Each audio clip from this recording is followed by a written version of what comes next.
Sonic Frontiers isn't looking to be your typical Sonic experience, which is a really good thing, but it also makes me worried. Why? Because Sonic games tend to be most successful when they focus on replayability. Going back to stages you've already played to master them is something the Sonic series is all about. So will Sonic Frontiers still be as replayable as previous entries, or will it be another one-and-done campaign? Now you may wonder why I'm making such a big deal about this, but replayability is actually way more important to Sonic Frontiers than you may think.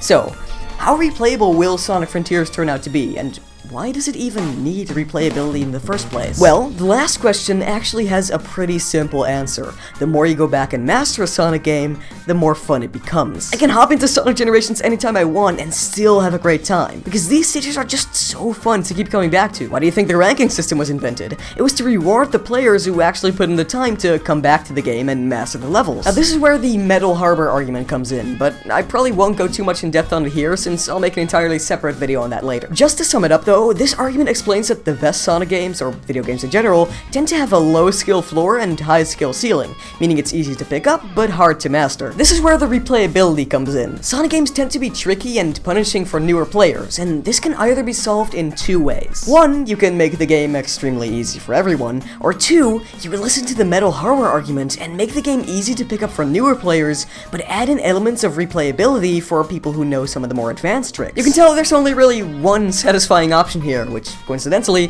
focuses on replayability. So if you want Sonic Frontiers to be one of these games, that focus on replayability is crucial, but how high is the chance of Sonic Frontiers being one of these games? Well, let's take a look at that now. I believe there's three major things in Frontiers that, if pulled off well, could make for fantastic opportunities of replayability. First, and probably most obvious, is cyberspace. Now this one really depends on what the ranking system and level design look like. If it's actually tough to get an S rank, they could make for some pretty neat stages to come back to every once in a while, but from the looks of it, it doesn't seem that way. Cyberspace still looks like Force's level design. Short, easy, automated stages that don't really look too interesting. I've heard people online say they want to actively avoid these, and I wouldn't go that far, but I do think they don't look too exciting. But hey, it's all about the open zone, right? Well, again, it really depends on how fun it is. So far, the only genuinely fun platforming we've seen was this section, which does genuinely look really cool, but the rest seems to just be grind rails and dash panels. The puzzles don't look like anything to write home about either. Once you've figured out how to solve them, you're practically set for all of your future playthroughs. But the combat is where it actually starts to become a bit more interesting. From the stuff we've heard from the people who've already played the game,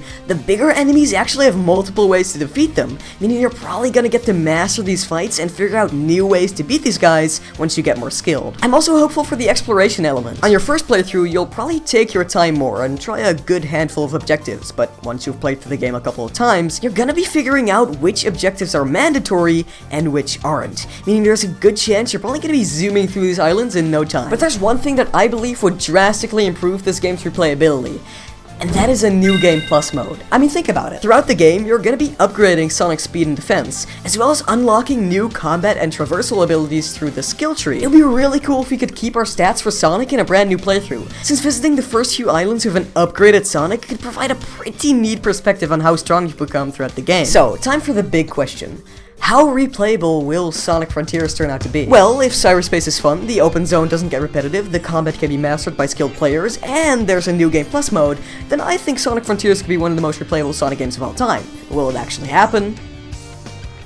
What do you think I'm here for? Realistically, I expect this game to be really fun on a couple repeat playthroughs, but not as replayable as some of the series' best. Well, at least we'll always have the story to look forward to. It's shaping up to be the best Sonic story in a long time. I feel like a lot of you guys will agree with me when I say that ever since Pontaff started writing for the series in Colors, it felt like these characters just weren't really themselves anymore. But what if I told you that Colors' story could have been some of the series' best had it been fully realized? Well, if you want to hear more about that, you should check out this video where I talk about everything you need to know.